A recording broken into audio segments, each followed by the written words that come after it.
ये हो सकता कि तुसी बहुत गुस्से विच होवो, दिल विच अथाह रोस भरिया होवे। ये भी हो सकता है कि तुसी अज किसी रोस प्रदर्शन, किसी कैंडल मार्च विच शमूलीयत करके वापस आए होवो। ये भी हो सकता है कि तुसी बेहद निराशा के आलम विचों गुजर रहे होवो। जम्मू के कठुआ विच बच्ची दे हशर तो लैके यूपी के उनाव विच एक नाबालिग नाल बलात्कार, उहदे बाप की तसीहे देने तो बाद मौत, लोकतंत्र विच हाशिए ते धक्के गए ते सत्ताहीन किए गए नागरिक सानू शर्मसार कर रहे हैं। वो जिस दा नाम लैन दी कानून मैनू आग्या नहीं देंदा, 8 साल दी सी, बकरवाल परिवार विचों, टपरीवास गुजर, पहाड़ां दी वादियां विच खेडदी सी, घोड़ियां नू अपने खिडौने समझ के चराउंदी सी। देश विच संप्रदायिकता की लड़ी जा रही गह-गच लड़ाई विच वहशत का शिकार हुई, अगवा की गई, असह ते अकह जुल्म ढाए गए, बार बार हवस का शिकार बनाया गया, फिर मार मुकाया गया, फिर समाज विच ओहदा ये हशर हथियार बनया। शहरे जम्मू की खलकत का एक वड्डा हिस्सा बलात्कारियों ते कातलों के नाल खड़ा दिसिया। वकील इंसाफ विच रोड़े अटकाउंदे नज़र आए। उधर उनाव विच एक लोकल MLA ने नाबालिग नाल बलात्कार किया। वो दर दर इंसाफ लिए भटकती रही, मुख्यमंत्री नूं भी मिली, आतमदाह दी धमकी दी, उसके बाप नूं फर्जी केस विच फसाया गया, हिरासत विच तसीहे दिते गए, अंत तो मर गया। हुण दसिया जा रहा है कि इंसाफ जरूर होवेगा। इस सारे वर्तारे तो बाद इस किस्म के TV प्रोग्रामां विच की गल होवे? बहुत गल हो गई। निर्भया कांड वेले भी तो कोई घट बहस तो नहीं हुई सी। हाँ, पूछा जा सकता है कि की बदलिया, पर मनुखी हुंगारा की होना चाहिए? गुस्सा, रोस, कि ये सब करके अपने आप को कुछ सुरखरू जिहा कर लेंदे आं असीं? उधर सिलसिला जारी है। खबर मिली है कि सूरत विच एक 9 साल की बच्ची की लाश मिली है, 86 जख्मां के निशान ने उसके पिंडे ते 5 घंटे के पोस्टमार्टम तो बाद पता लग्या कि 8 दिन तो उसनू रेप किया जा रहा सी, टॉर्चर किया जा रहा सी। अजे उहदा धर्म नहीं पता लग्या, इसलिए ये पक्का नहीं है कि किहड़ा झंडा लैके इंसाफ मंगदा जुलूस निकलेगा। पर इस सब कुछ दे उत्ते कोई विचार चर्चा किधरों शुरू होवे, की सवाल होन, ये अजे बहुता नहीं समझ आ रहा। शामिल जरूर ने साडे नाल राजीव गोदारा जी, सीनियर वकील ने, स्वराज अभियान दे नाल, स्वराज इंडिया नाल जुड़े हुए ने। इस तो भी ज़्यादा इस पंजाब हरियाणा की कर्म भूमि दे विच दलितां दे उत्ते हुंदे अत्याचारां दे खिलाफ ग्रासरूट्स दे उत्ते लड़ियां जांदियां बहुत सारियां लड़ाइयां दे मूरलियां सफ़ां दे विच हिस्सेदार रहे ने। साडे नाल जुड़ रहे ने दविंदर कौर दवी जी। ट्रिब्यून अखबार समूह नाल जुड़े दविंदर कौर दवी लगातार औरतां दी आज़ादी दे मसलियां ते, उन्हां दी बराबरी दे मसलियां ते लिखदे ने। इन्हां लड़ाइयां दे आप गवाह ने। साडे नाल जुड़ रहे ने अर्जुन शरोन जी। अर्जुन शरोन जी प्रैक्टाइजिंग एडवोकेट ने, वकील ने, ते सिविल लिबर्टीज़ दी उस मूवमेंट दे नाल जुड़े हुए ने। Peoples union of civil liberties दे नेशनल ऑर्गेनाइजिंग सैक्रटरी ने। राजीव गोदारा जी, बहुत सारे सवाल होंगे जी उस पासे जाइए कि किसने की नहीं कीता, स्टेट ने किवें समय सिर एक्ट नहीं कीता, लगातार ते हिंदू या मुस्लिम का सवाल किवें बनता आ रहा है। पर एक वडेरा सवाल यह है कि जदों ये सब बहस हो रही है तो रोस प्रदर्शन हो रहे हैं तो बहुत सारा गुस्सा है, कोई नागरिक इंसानियत दे व्यू पॉइंट तो इस सब दे नाल किवें डील करे कि उस गुस्साई भीड़ दे विच जाके जोर नाल नारे मारे, अपना गला फाड़े, घर विच बैठ के रोवे, ऑर्गेनाइज करे, अपने आप को संगठित करे। कोई असी दोबारा तो जेंडर दियां इन्हां लड़ाइयां ते कम्यूनल जड़ियां फॉल्ट लाइन्स ने इन्हां नूं समझण लई मुड़ दोबारा किसी किताबां नाल या इस सियासत नाल मत्था मारना शुरू करिए। तुहानूं एक विचारवान नागरिक का की रिस्पॉन्स होना चाहिए, की जापदा? पूरे मामले नूं मैनूं लगदा है जी समाज, सत्ता, कानून व्यवस्था ते कानून व्यवस्था दे नाल जुड़िया एक वर्ग वकील, इन्हां दे दायरे दे विच कठुआ दी पॉलिटिक्स मामले नूं वेख सकते हैं। उनाव दी पॉलिटिक्स नूं तुसीं, उनाव दे केस नूं जिहड़ा पॉलिटिकल एंगल है जिहदे च सत्ताधारी दा ते आरोप आंदे ने ते पुलिस प्रशासन की करदा उहदे नाल वेख सकते हैं।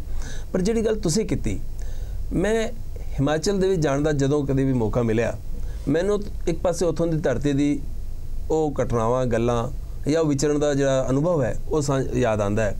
ਜਦੋਂ ਤੁਸੀਂ ਇੱਕ ਲੰਬੀ ਖਾਲੀ ਸੜਕ ਤੇ ਜਾ ਰਹੇ ਹੋ ਪਹਾੜੀ ਦੇ ਵਿੱਚ, ਤੁਹਾਨੂੰ ਕੋਈ ਅਕੇਲੀ ਔਰਤ, ਅਕੇਲੀ ਕੁੜੀ ਤੁਰੀ ਜਾਂਦੀ ਮਿਲ ਜਾਏਗੀ, ਦਿਸ ਜਾਏਗੀ, ਉਹ ਜਾ ਰਹੀ ਹੈ, ਉਹਦੇ ਵਿੱਚ ਅੰਦਰ ਕਿਤੇ ਸੁਰੱਖਿਆ ਹੈ, ਉਹ ਸਮਾਜ ਉਹਨੂੰ ਇੱਕ ਸੁਰੱਖਿਆ ਦਾ ਅਹਿਸਾਸ ਕਰਵਾਉਂਦਾ ਹੈ ਕਿ ਉਹ ਜਾ ਸਕਦੀ ਹੈ। ਜਦੋਂ ਅਸੀਂ ਪੰਜਾਬ, ਹਰਿਆਣਾ, ਚੰਡੀਗੜ੍ਹ ਤੱਕ ਘੁੰਮਦੇ ਹਾਂ ਤੇ ਅਸੀਂ ਆਪਸ ਦੇ ਵਿੱਚ ਪਰਿਵਾਰਾਂ ਦੇ ਵਿੱਚ ਮਿਲਦੇ ਹਾਂ, ਦੋਸਤਾਂ ਦੇ ਨਾਲ ਮਿਲਦੇ ਹਾਂ ਜਿਨ੍ਹਾਂ ਦੇ ਬੱਚੇ ਛੋਟੇ ਨੇ। ਮੈਂ ਸਿਰਫ ਕੁੜੀਆਂ ਨਹੀਂ ਕਹਿ ਰਿਹਾ, ਬੱਚੇ ਕਹਿ ਰਿਹਾ, ਤੇ ਕੁੜੀਆਂ ਨੂੰ ਤੇ ਹੋਰ ਵੀ ਜ਼ਿਆਦਾ ਖਤਰਾ ਹੈ। ਤੇ ਉਹ 5 ਸਾਲ ਦਾ ਬੱਚਾ ਹੋਵੇ, 1 ਸਾਲ ਦਾ ਬੱਚਾ ਹੋਵੇ, 10 ਸਾਲ ਦਾ ਬੱਚਾ ਹੋਵੇ, ਉਹਨੂੰ ਘਰੋਂ ਬਾਹਰ ਪਾਰਕ ਦੇ ਵਿੱਚ ਭੇਜਣ ਲੱਗਿਆ, ਜਿਹੜਾ ਘਰ ਦੇ ਠੀਕ ਸਾਹਮਣੇ ਹੁੰਦਾ ਹੈ, 5 ਮਿੰਟ ਜਿੱਥੇ ਬਹੁਤ ਸਾਰੇ ਲੋਕ ਖੇਡ ਰਹੇ ਨੇ, ਉਹਨਾਂ ਵੀ ਉਦੋਂ ਵੀ ਅਸੁਰੱਖਿਅਤ ਮਹਿਸੂਸ ਕਰਦਾ ਹੈ। ਤੇ ਇਹ ਉਹ ਸ਼ਹਿਰ ਨੇ, ਇਹ ਉਹ ਥਾਵਾਂ ਨੇ ਜਿੱਥੇ ਪੁਲਿਸ ਪ੍ਰਸ਼ਾਸਨ ਬਹੁਤ ਜ਼ਿਆਦਾ ਚੌਕਸ ਹੈ। ਥਾਂ ਥਾਂ ਤੇ ਪੁਲਿਸ ਖੜੀ ਹੈ, ਥਾਂ ਥਾਂ ਤੇ PCR ਖੜੀਆਂ ਨੇ, CCTV ਕੈਮਰਾਜ਼ ਲੱਗੇ ਨੇ। ਸਾਰੇ ਪ੍ਰਬੰਧ ਕਰਨ ਤੋਂ ਬਾਅਦ ਵੀ ਅੰਦਰ ਕਿਤੇ ਅਸੁਰੱਖਿਆ ਹੈ। ਸਮਾਜ ਨੂੰ ਬੇਸਿਕਲੀ ਉਹ ਪਹਿਲ ਕਰਨ ਦੀ ਜ਼ਰੂਰਤ ਹੈ, ਉਹ ਉਪਕਰਮ ਕਰਨ ਦੀ ਜ਼ਰੂਰਤ ਹੈ, ਜਿੱਥੇ ਜਾ ਕੇ ਸਮਾਜ ਦੇ ਵਿੱਚ ਰਹਿਣ ਵਾਲਾ ਹਰ ਕੋਈ, ਵਿਸ਼ੇਸ਼ ਕਰ ਮਹਿਲਾਵਾਂ ਵੀ ਆਪਣੇ ਆਪ ਨੂੰ ਸੁਰੱਖਿਅਤ ਮਹਿਸੂਸ ਕਰ ਸਕਣ। ਮਹਿਲਾਵਾਂ ਵੀ ਤਾਂ ਸੁਰੱਖਿਅਤ ਮਹਿਸੂਸ ਕਰਨਗੀਆਂ ਜੇ ਸਮਾਜ ਹੀ ਆਪਣੇ ਆਪ ਨੂੰ ਸੁਰੱਖਿਅਤ ਮਹਿਸੂਸ ਕਰੇਗਾ। ਤੇ ਮੈਨੂੰ ਲੱਗਦਾ ਹੈ ਕਿ ਜਨਰੇਟ ਕਿੱਥੋਂ ਹੁੰਦਾ ਹੈ, ਇਹ ਕਿਸੇ ਵਿਸ਼ੇਸ਼ ਉਪਰਾਲੇ ਨਾਲ ਜਦੋਂ ਹੋਏਗਾ, ਉਹ ਜ਼ਰੂਰੀ ਹੋਣਗੇ ਉਪਰਾਲੇ। ਹੁਣ ਘਟਨਾਵਾਂ ਤੋਂ ਬਾਅਦ ਰਿਐਕਸ਼ਨ ਕਰਨਾ, ਉਹਦੇ ਖਿਲਾਫ ਲਾਮਬੰਦੀ ਕਰਨਾ, ਸੰਘਰਸ਼ ਕਰਨਾ, ਇਹ ਕਈ ਪੱਖੋਂ ਜ਼ਰੂਰੀ ਹੈ। ਉਸ ਆਵਾਜ਼ ਨੂੰ ਬੁਲੰਦ ਕਰਨ ਦਾ ਅਵਸਰ ਵੀ ਹੈ, ਕਰਨਾ ਵੀ ਚਾਹੀਦਾ ਹੈ। ਬਟ ਅਸਲ 'ਚ ਜਦੋਂ ਅਸੀਂ ਆਪਦੇ ਦਾਇਰਿਆਂ ਦੇ ਵਿੱਚ, ਘਰਾਂ ਦੇ ਵਿੱਚ, ਦੋਸਤਾਂ ਦੇ ਵਿੱਚ ਜਦੋਂ ਬੈਠਦੇ ਹਾਂ, ਉਦੋਂ ਸਾਡੀ ਭਾਸ਼ਾ, ਸਾਡੇ ਵਿਚਾਰ, ਜਿਹੜੇ ਸਾਡੀ ਗੱਲਾਂ ਹੁੰਦੀਆਂ ਨੇ, ਜਿਹੜੇ ਸਾਡੇ ਮਜ਼ਾਕ ਨੇ, ਚੁਟਕਲੇ ਨੇ, ਉਹਨਾਂ ਨੂੰ ਵੀ ਅਸੀਂ ਵੇਖਣਾ ਸ਼ੁਰੂ ਕਰਾਂਗੇ। ਉੱਥੋਂ ਤੱਕ ਜਾ ਕੇ ਜਦੋਂ ਅਸੀਂ ਸੰਘਰਸ਼ ਕਰਾਂਗੇ ਤੇ ਸ਼ਾਇਦ ਇੱਕ ਨਵੀਂ ਪਹਿਲ ਵੱਲ ਤੁਰ ਪਾਵਾਂਗੇ। ਜੇ ਅਸੀਂ ਉਹ ਨਹੀਂ ਕੀਤਾ ਤੇ ਫਿਰ ਬਹੁਤ ਖਤਰਨਾਕ ਦੌਰ ਦੇ ਵਿੱਚ ਅਸੀਂ ਜਾ ਰਹੇ ਹਾਂ। ਦਵਿੰਦਰ ਤਵੀ ਜੀ, ਉਂਗਲੀ ਤਾਂ ਬੜੀ ਸਪਸ਼ਟਤਾ ਨਾਲ ਉਠਾਈ ਜਾ ਰਹੀ ਹੈ ਜੀ। ਉਨਾਓ ਵਿੱਚ BJP ਦਾ MLA ਦੋਸ਼ੀ ਹੈ ਤੇ ਸੱਤਾਧਾਰੀ ਪਾਰਟੀ ਦੋਸ਼ੀ ਹੈ ਕਿਉਂਕਿ ਉਹ ਸਮੇਂ ਸਿਰ ਐਕਸ਼ਨ ਨਹੀਂ ਲੈ ਰਹੀ। ਜੰਮੂ ਦੇ ਵਿੱਚ ਵਕੀਲ, ਇੰਟੈਲੈਕਚੁਅਲ ਕਲਾਸ, ਜਿਹੜੇ ਇਨਫਲੂਐਂਸ਼ੀਅਲ ਲੋਕ ਨੇ, ਉਹ ਦੋਸ਼ੀ ਨੇ ਕਿਉਂਕਿ ਉਹ ਸਰੇਆਮ ਬਲਾਤਕਾਰੀਆਂ ਨਾਲ ਨੇ। ਤੇ ਉਹਦੇ ਵਿੱਚ ਸੈਂਟਰ ਤੋਂ ਕੋਈ ਮੌਨ ਹੈ ਤੇ ਫਟਾਫਟ ਐਕਸ਼ਨ ਨਹੀਂ ਲਿਆ ਜਾ ਰਿਹਾ। ਜੀ ਇਹ ਸਾਰਾ ਕੁਝ ਕਹਿ ਕੇ ਨਾਲ ਇੰਜ ਵੀ ਤਾਂ ਕਿਹਾ ਹੀ ਜਾ ਰਿਹਾ ਹੁੰਦਾ ਨਾ ਕਿ ਇਹਦੇ ਵਿੱਚੋਂ ਹੁਣ ਅਸੀਂ ਸੁਰਖਰੂ ਹਾਂ, ਸਾਡਾ ਦੋਸ਼ ਤਾਂ ਨਹੀਂ ਹੀ ਸੀ ਨਾ। ਨਹੀਂ ਸੀ, ਪਰ ਇੱਕ ਜਿਹੜਾ ਇਹ ਸਾਰਾ ਪੈਰਾਡਾਈਮ ਬਣਿਆ ਜਿਹਦੀ ਗੱਲ ਰਾਜੀਵ ਗੋਦਾਰਾ ਜੀ ਕਰ ਰਹੇ ਨੇ, ਇਹਦੇ ਵਿੱਚ ਕੀ ਅਸੀਂ ਇਹ ਰਿਅਲਾਈਜ਼ ਕਰ ਰਹੇ ਹਾਂ, ਇਹ ਤਸੱਵਰ ਸਾਡੇ ਮਨ ਵਿੱਚ ਹੈ ਕਿ ਇਸ ਸਾਰੇ ਇਵਿਲ ਨੂੰ, ਇਸ ਬੁਰਾਈ ਪਨਪਨ ਦੇ ਵਿੱਚ ਇਹਨੂੰ ਕਿਸੇ ਹੱਦ ਤੱਕ ਅਸੀਂ ਵੀ ਆਥੋਰਾਈਜ਼ ਕੀਤਾ ਹੀ ਹੋਇਆ ਨਾ। ਸਾਡੀ ਇਹਦੇ ਵਿੱਚ ਸ਼ਮੂਲੀਅਤ ਹੈ ਹੀ ਹੈ, ਅਸੀਂ ਇਸ ਕਿਸਮ ਦਾ ਸਮਾਜ ਬਣਾਇਆ ਹੈ। ਤੁਹਾਨੂੰ ਜਾਪਦਾ ਹੈ ਸਾਰਾ ਰੋਸ ਜਿਸ ਵੇਲੇ ਸੱਤਾਧਾਰੀ ਪਾਰਟੀ ਦੇ ਖਿਲਾਫ ਕੀਤਾ ਜਾਂਦਾ, ਪੁਲਿਸ ਪ੍ਰਸ਼ਾਸਨ ਦੇ ਖਿਲਾਫ ਕੀਤਾ ਜਾਂਦਾ, ਜਿਹੜਾ ਠੀਕ ਵੀ ਹੈ, ਤੇ ਜਿਨ੍ਹਾਂ ਨੇ ਨਹੀਂ ਐਕਟ ਕੀਤਾ, ਉਸ ਤੋਂ ਬਾਅਦ ਰੋਸ ਦੇ ਨਾਲ ਕੀ ਅਸੀਂ ਆਪਣੇ ਆਪ ਨੂੰ ਸੁਰਖਰੂ ਕਰ ਰਹੇ ਹਾਂ? ਸੁਰਖਰੂ ਕਰ ਰਹੇ ਹਾਂ, ਸ਼ਾਇਦ ਅਸੀਂ ਐਸਕੇਪ ਰੂਟ ਅਪਣਾ ਰਹੇ ਹਾਂ ਸਾਰੇ। ਮੈਨੂੰ ਲੱਗਦਾ ਅਸੀਂ ਕਦੇ ਸਿਆਸਤ ਨੂੰ ਜਵਾਬਦੇਹ ਬਣਾਇਆ ਹੀ ਨਹੀਂ। ਸਾਡੇ ਨਿੱਕੇ ਨਿੱਕੇ ਹਿੱਤ ਨੇ, ਅਸੀਂ ਕੁਝ ਲੋਕਾਂ ਨੂੰ ਸੱਤਾ ਤੇ, ਅਸੀਂ ਵੀ ਤਾਂ ਭਾਗੀਦਾਰ ਆ ਨਾ ਉਹਨਾਂ ਨੂੰ ਸੱਤਾ 'ਚ ਬਿਠਾਉਣ ਦੇ, ਤੇ ਜਿਨ੍ਹਾਂ ਨੇ ਇਨਸਾਫ ਨਹੀਂ ਕੀਤਾ। ਤੇ ਕੁਝ ਸਾਡੀਆਂ, ਸਭ ਤੋਂ ਵੱਡੀ ਗੱਲ, ਸਿਆਸਤ ਦੀ ਜਵਾਬਦੇਹੀ ਬਹੁਤ ਜ਼ਰੂਰੀ ਹੈ ਮੇਰੇ ਹਿਸਾਬ 'ਚ, ਪਰ ਨਾਲ ਜੋ ਸਾਡੀ ਹੁਣ ਤੱਕ ਦੀ ਪਿੱਤਰੀ ਸੁਸਾਇਟੀ ਹੈ, ਪਿੱਤਰੀ ਸਮਾਜ ਹੈ, ਅਸੀਂ ਉਹਨਾਂ ਦੀਆਂ ਮਾਨਤਾਵਾਂ ਨੂੰ ਕਦੇ ਹਾਲੇ ਵੀ ਇੰਨਾ ਪੜ੍ਹ ਲਿਖ ਕੇ ਵੀ ਉਹਨਾਂ ਨੂੰ ਛੇੜਨ ਦਾ ਯਤਨ ਨਹੀਂ ਕਰ ਰਹੇ। ਪਿੱਤਰੀ ਮਾਨਤਾਵਾਂ ਨੇ ਕਿ ਕੁੜੀ ਇਕੱਲੀ ਕਿਉਂ ਗਈ। ਕਾਲਕੀ ਕੋਚਲਿਨ ਨੇ ਇੱਕ ਛੋਟੀ ਜਿਹੀ ਫਿਲਮ 'ਚ ਕੰਮ ਕੀਤਾ ਹੋਇਆ, ਇਟਸ ਯੋਰ ਫਾਲਟ ਔਰ it is my fault, being female. ਉਹ ਨਿੱਕੀ ਬੱਚੀ ਹੈ ਜਿਹੜੀ, ਇਹ ਵੀ ਪਿੱਤਰੀ ਭਾਸ਼ਾ ਆ ਕਿ ਔਰਤਾਂ ਬਣ ਠਣ ਕੇ ਜਾਂ ਆਪਣੇ ਆਪ ਨੂੰ ਦਿਖਾਉਂਦੀਆਂ ਨੇ।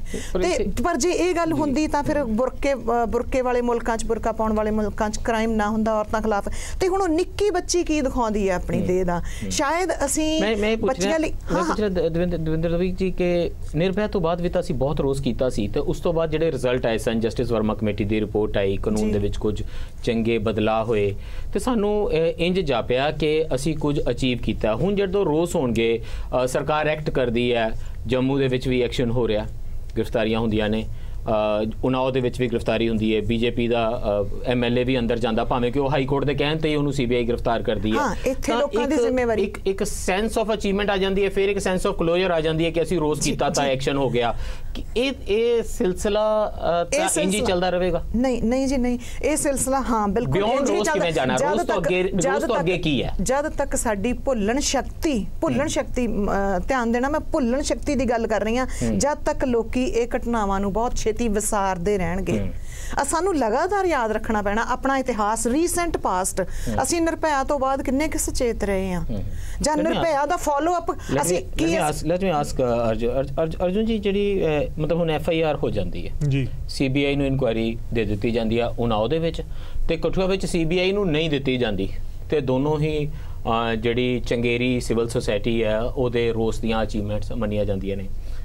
ਇੱਕ ਸੈਂਸ ਆਫ ਨਾਰਮਲਸੀ ਨਹੀਂ ਆ ਜਾਂਦੀ ਕਿ ਹੁਣ ਸਭ ਠੀਕ ਹੋ ਰਿਹਾ, ਇੱਕ ਸੈਂਸ ਆਫ ਕਲੋਜ਼ਰ ਆ ਜਾਂਦੀ ਹੈ, ਤੇ ਇਹ ਸਾਨੂੰ ਹਰ ਰੋਜ਼ ਦਾ ਫਿਰ ਆਪਣਾ ਜੀਵਨ ਅਸੀਂ ਜਿਵੇਂ ਜੀ ਰਹੇ ਸੀ ਇਹ ਜੀਣ ਲਈ ਸਾਨੂੰ ਫਿਰ ਤੋਂ ਐਮਪਾਵਰ ਕਰ ਦਿੰਦਾ। ਤੁਹਾਨੂੰ ਜਾਪਦਾ ਹੈ ਇਹ ਜਿਹੜੀ ਫਾਲਸ ਸੈਂਸ ਆਫ ਨਾਰਮੈਲਿਟੀ ਹੈ, ਸੈਂਸ ਆਫ ਕਲੋਜ਼ਰ ਹੈ, ਇਹ ਕਿਸੇ ਕਥੂਆ ਨੂੰ, ਕਿਸੇ ਉਨਾਓ ਨੂੰ, ਕਿਸੇ ਸੂਰਤ ਨੂੰ ਦੁਬਾਰਾ ਜਨਮ ਦਿੰਦਾ?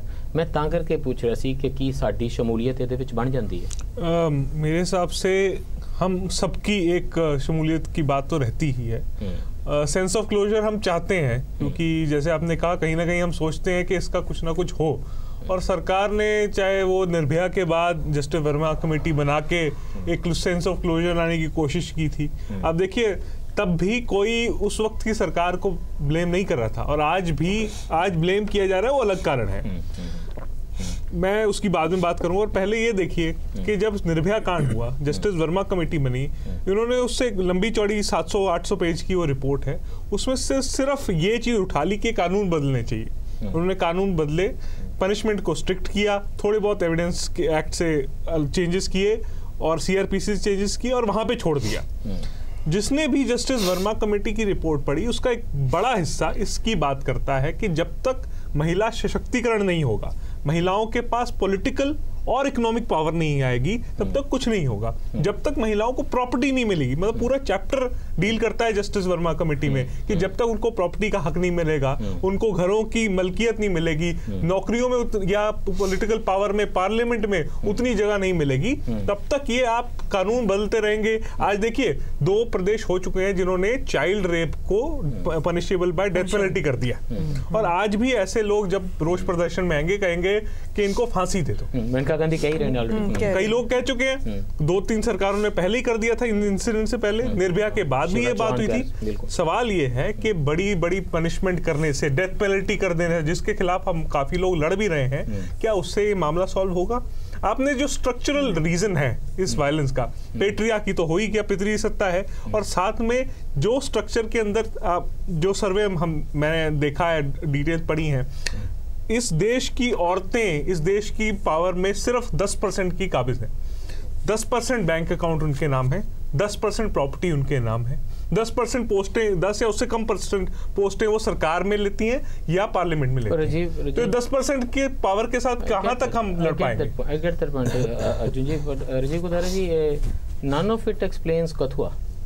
ये सारा कुछ तो कथुआ ने एक्सप्लेन नहीं करता, क्योंकि उत्थे तो ये रेप, टॉर्चर ते हत्या जिहड़ा है, ये हथियार सी, एक मैसेज भेजा जा रहा है, हेट क्राइम था, इसको हेट क्राइम माना जाए, हेट क्राइम है एक पर्टिकुलर कम्युनिटी ਲਈ।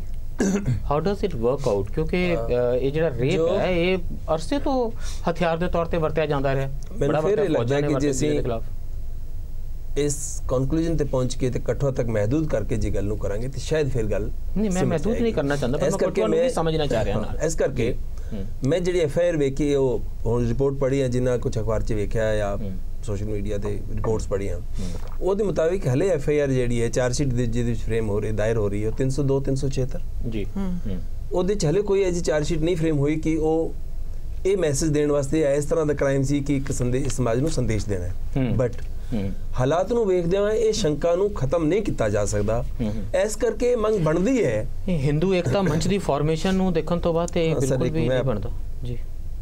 ਇਸ ਕਰਕੇ ਸੰਭਾਵਨਾ ਤੇ ਸ਼ੰਕਾ ਹਲੇ ਹੈਗੀ ਕਿ ਜਿਹੜੀ ਚਾਰਜ ਸ਼ੀਟ ਹੈ ਉਹਦੀ ਜਾਂਚ ਹਲੇ ਵੀ ਉਸ ਪਰਸਪੈਕਟਿਵ ਨਾਲ ਨਹੀਂ ਹੋਈ। ਇਹ ਸਿਰਫ ਕ੍ਰਾਈਮ ਜਾਂ ਜਿਹੜਾ ਇੱਕ ਲਾਅ ਐਂਡ ਆਰਡਰ ਦੇ ਨਾਲ ਜਿਹੜਾ IPC ਦੇ ਦਾਇਰੇ ਦੇ ਵਿੱਚ ਹੋਈ, ਇਸ ਤੋਂ ਅੱਗੇ ਜਾ ਕੇ ਨਹੀਂ ਹੋਈ। ਬਟ ਅਚਾਨਕ 2 ਆਰਗੂਮੈਂਟ ਬੜੇ ਨਾਲ ਚੱਲ ਰਹੇ ਨੇ। ਇੱਕ ਪਾਸੇ ਕਿ ਇਹ ਹੇਟ ਕ੍ਰੀਏਟ ਕਰਨ ਵਾਸਤੇ, ਹੇਟ ਨਹੀਂ ਮਤਲਬ ਹੇਟ ਦਾ ਪ੍ਰਦਰਸ਼ਨ ਕਰਕੇ ਇੱਕ ਸਮਾਜ ਦੇ ਵਿੱਚ ਡਰ ਪੈਦਾ ਕਰਨ ਵਾਸਤੇ ਇੱਕ ਰਿਜ਼ਲਟ ਬਹੁਤ ਅਚੀਵ ਤਰੀਕੇ ਨਾਲ ਕੀਤਾ ਗਿਆ ਕਿ ਉਥੋਂ ਮੁਸਲਿਮ ਭੱਜ ਜਾਣ।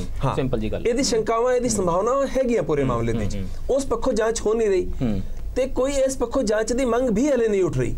That is interesting. ਮੰਗ ਇਹ ਉੱਠ ਰਹੀ ਹੈ ਕਿ ਵੀ ਜਿਹੜਾ ਇੱਕ ਪਾਸੇ ਜਿਨ੍ਹਾਂ ਨੇ ਇਹ ਕੀਤਾ ਉਹ ਕਹਿ ਰਹੇ ਸੀ ਕਿ ਤੁਸੀਂ ਇੱਥੋਂ ਦੇ ਕ੍ਰਾਈਮ ਬ੍ਰਾਂਚ ਦੇ ਬਜਾਏ ਸੀਬੀਆਈ ਨੂੰ ਦੇ ਦਿਓ। ਵਿਰੋਧ ਹੋ ਰਿਹਾ ਸੀ ਸੀਬੀਆਈ ਨਾ ਦਿਓ, ਕਿਉਂਕਿ ਸੀਬੀਆਈ ਤਾਂ ਫਿਰ ਕੇਂਦਰ ਸਰਕਾਰ ਦੇ ਹੇਠ ਹੈ। ਉਹ ਤਾਂ ਉਹਨਾਂ ਉਹ ਤਾਕਤਾਂ ਦੇ ਨਾਲ ਹੈ ਜਿਹੜੇ ਦੋਸ਼ੀ ਪਾਏ ਜਾ ਰਹੇ ਨੇ, ਜਿਨ੍ਹਾਂ ਤੇ ਸ਼ੰਕਾਵਾਂ ਨੇ, ਜਿਨ੍ਹਾਂ ਤੇ ਸੰਦੇਹ ਨੇ, ਫਿਰ ਗੜਬੜ ਹੋ ਜਾਏਗਾ। ਇਸ ਕਰਕੇ ਇਹ ਸਾਰੇ ਲੜਾਈ ਦੇ ਵਿੱਚ ਉਹਨਾਂ ਨੂੰ ਫਾਂਸੀ ਦੇ ਦਿਓ, ਉਹਨਾਂ ਨੂੰ ਗੋਲੀ ਮਾਰ ਦਿਓ, ਇਸ ਸਾਰੇ ਮੁਹਾਵਰੇ ਦੇ ਜਿਹੜਾ ਮੂਲ ਸਵਾਲ ਹੈ ਉਹ ਇੱਕ ਪਾਸੇ ਚਲਾ ਜਾਂਦਾ ਹੈ। ਨੰਬਰ 1। ਨੰਬਰ 2 ਜੀ ਕੁਇਕਲੀ ਇਹ ਸੁਰੱਖਿਆ ਪੈਦਾ ਕਰਨ ਦਾ ਜਿਹੜਾ ਸੰਭਾਵਨਾ ਇਸ ਕੇਸ ਦੇ ਵਿੱਚ ਹੈ। ਇਸ ਤੋਂ ਬਿਯੋਂਡ ਜਿਵੇਂ ਤੁਸੀਂ ਸੂਰਤ ਦੀ ਗੱਲ ਕੀਤੀ, ਇਹ ਥਾਂ ਤੇ ਇਸ ਤੋਂ ਇਲਾਵਾ ਵੀ ਹੁੰਦਾ ਹੈ ਨਾ, ਜਿੱਥੇ ਇਹ ਸੁਰੱਖਿਆ ਪੈਦਾ ਕਰਨ ਦਾ ਆਰਗੇਨਾਈਜ਼ ਨਹੀਂਗਾ, ਪਰ ਇਸੇ ਤਰ੍ਹਾਂ ਦੇ ਘਟਨਾਵਾਂ ਹੋ ਰਹੀਆਂ ਨੇ ਤੇ ਹਲੇ ਤੱਕ ਉਹਦੀ ਕੋਈ ਇਹਦੀ ਵੱਡੀ ਬਹਿਸ ਨਹੀਂ ਕਿ ਇਹਦੇ ਸੋਸ਼ੀਓਲੋਜੀਕਲ ਪਰਸਪੈਕਟਿਵ ਕੀ ਨੇ। ਸੋਸ਼ੀਓਲੋਜੀਕਲ ਪਰਸਪੈਕਟਿਵ ਨੂੰ ਦੇਖਣ ਦੀ ਬਜਾਏ ਲੀਗਲ ਤੇ ਜੁਡੀਸ਼ੀਅਲ ਪਰਸਪੈਕਟਿਵ ਨਾਲ ਹੀ ਦੇਖ ਕੇ ਅਸੀਂ ਬ੍ਰੇਕ ਲਈ ਰੁਕਣਾ ਪੈ ਰਿਹਾ। ਕਥੂਆ ਨੂੰ ਵੀ ਹੋਰ ਸਮਝਾਂਗੇ, ਉਹਨਾਂ ਦੀ ਵੀ ਗੱਲ ਕਰਾਂਗੇ ਤੇ ਕਿਵੇਂ ਇਹਨਾਂ ਯੁੱਧਾਂ ਵਿੱਚ ਜਿਹੜੇ ਸਮਾਜ ਦੇ ਅੰਦਰ ਹੀ ਹੋਣ ਜਾਂ ਜਦੋਂ ਇੱਕ ਦੇਸ਼ ਦੀਆਂ ਫੌਜਾਂ ਦੂਜੇ ਨਾਲ ਯੁੱਧ ਕਰਦੀਆਂ ਤਾਂ ਕਿਵੇਂ ਰੇਪ ਇੱਕ ਹਥਿਆਰ ਹੈ। ਇਹ ਵੀ ਉਹਨਾਂ ਬੰਦੂਕਾਂ, ਤੋਪਾਂ ਤੇ ਬੰਬਾਂ ਵਾਂਗ ਹੈ ਜਿਹੜੇ ਅਸੀਂ ਦੂਸਰੇ ਦੇਸ਼ਾਂ ਤੋਂ ਮੰਗਵਾਉਂਦੇ ਹਾਂ। ਇਹ ਅਸੀਂ ਵਰਤਦੇ ਹਾਂ ਦੇਸ਼ਾਂ ਨੂੰ ਵੀ ਦੇਖਿਆ ਤੇ ਸਮਾਜ ਦੇ ਤਬਕਿਆਂ ਨੂੰ ਵੀ। ਇਸ ਤੇ ਹੋਰ ਚਰਚਾ ਕਰਾਂਗੇ ਇਸ ਬ੍ਰੇਕ ਤੋਂ ਬਾਅਦ।